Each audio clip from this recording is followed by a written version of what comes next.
Wilmington, who was first elected to the City Council in 1992. Can everyone hear me clearly? Yeah. Kevin is the President Pro Tem of City Council and has proudly served the 6th District for 20 years. He created the 6th District Working Group and the West Side Crime Group.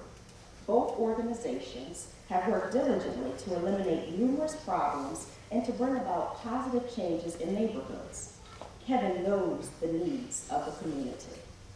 He has been employed by the state of Delaware for over 30 years and currently is the budget manager for the Department of Health and Social Services. For 22 years, Kevin has been married to the lovely, and I'd like to add patient, Elise Kelley. Together, they have 3 sons, Kevin, Sean, and Ryan. He is a lifelong member of St. Elizabeth's Church, and his youngest son attends St. Elizabeth's High School. Go Vikings! Had to do that, I'm a Viking alum as well.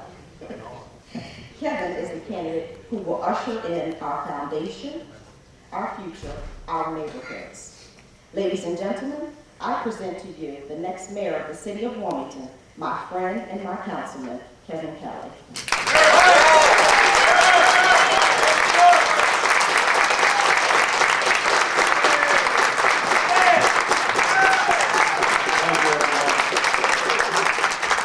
Not very good at this, I reminded Sherry that her role was also to introduce me, but more importantly, after she introduced me, before she introduced me, to say a prayer. So I'm going to ask Sherry to come back up and say a quick prayer before we all begin, and then I'll do the introduction to everyone who's here today. Thank you.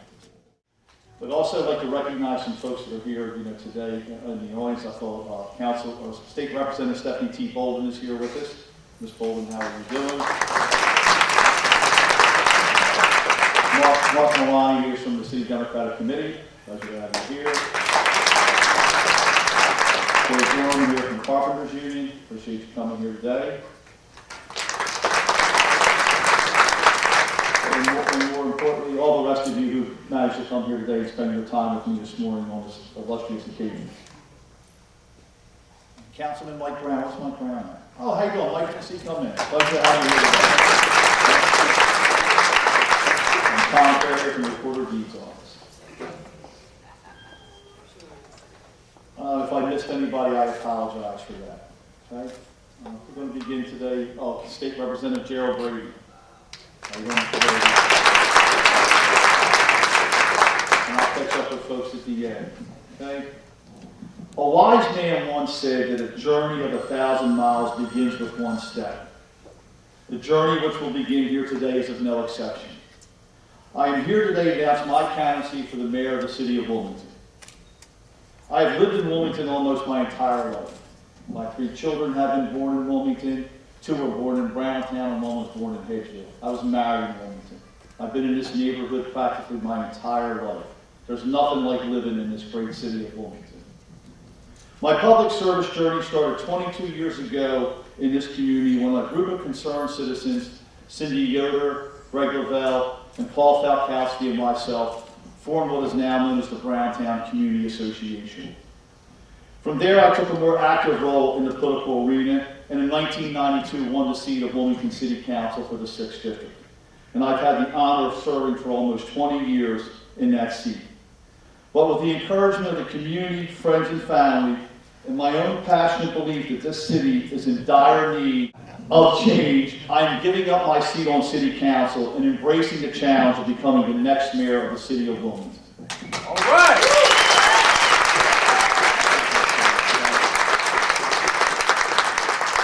I am running for mayor because as a city we can be better and we deserve to be better.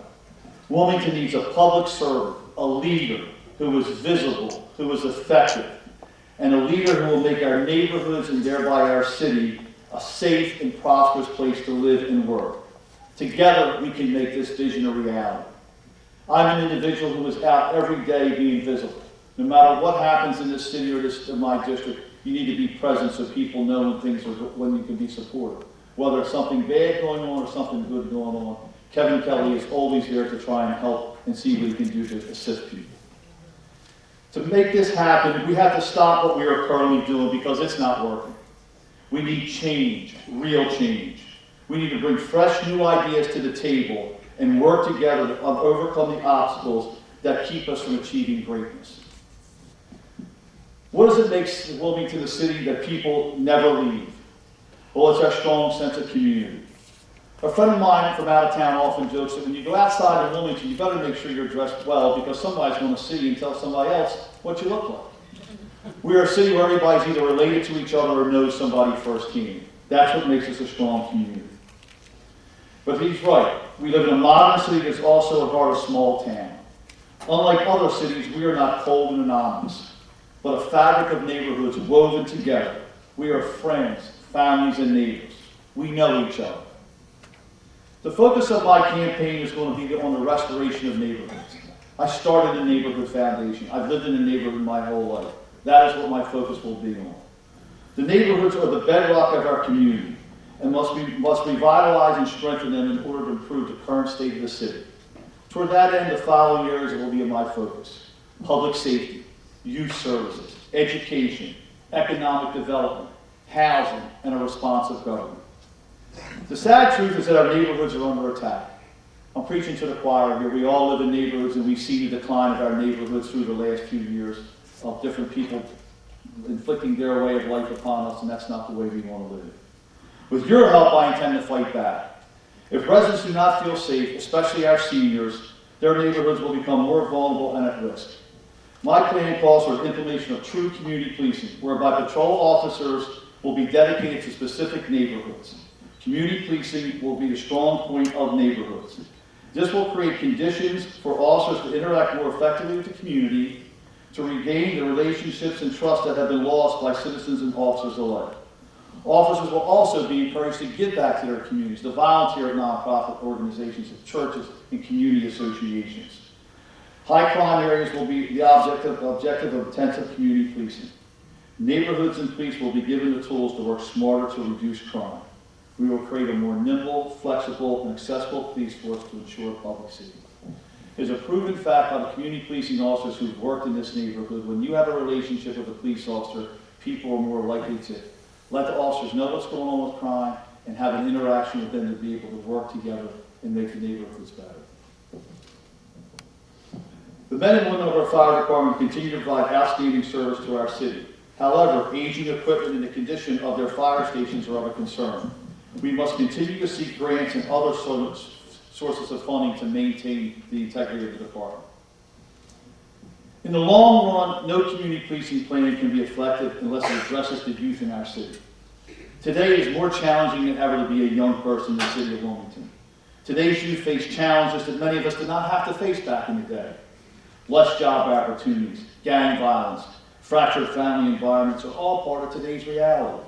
But we can draw constructive lessons from the past and bring back some of the things that help young people. I stand here before you as a product of the city's Parks and Recreation Department and the Boys and Girls Club. For without those two organizations, I don't know where I would be. I started out long ago going to Pulaski School, after school, and recreation. I spent my entire life in that gym playing basketball. I spent all my time during the summer in a park playing sports. That's what kept me out of trouble. So what we need to do is bring back the value of that cooperative government and nonprofit organizations have. Institutions like these have to support the important role that play in shaping the lives of our youth. When homicide is the leading cause of death for city teenagers aged 15 and 19, we have some work to do. Again, we're not in a third world country. That's homicide. It's taking the lives of our young children. We must expand safe havens. And safe havens are programs where we open up recreational facilities for kids to play at night, after school, and on weekends. We must reestablish youth outreach workers. That's where outreach workers go out into the street. They talk to young people, find out what's on their minds, try and help them out, and always look out for them. And we must move forward with the implementation of the Wilmington Youth Commission. This can only be done with the cooperation of nonprofits, churches, and other in the business community. We must also bring our youth to the table and allow them to assist in the decision makings that we make, for they have ideas and they have things that we need to listen to. Here in Browntown, the Browntown Community Association has established its own youth council, and I would like to have them take the opportunity to acknowledge these youth have decided to take action to improve their neighborhood. Yvette, could you stand with us, a few folks, please?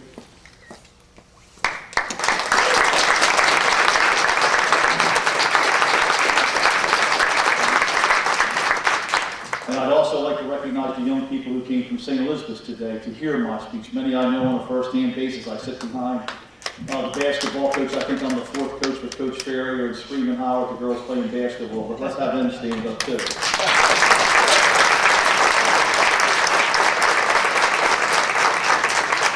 I'd also like to recognize Malik Muhammad, who's here from the Parkway Academy from the old St. Heather School, who's always looking out for the children in this neighborhood.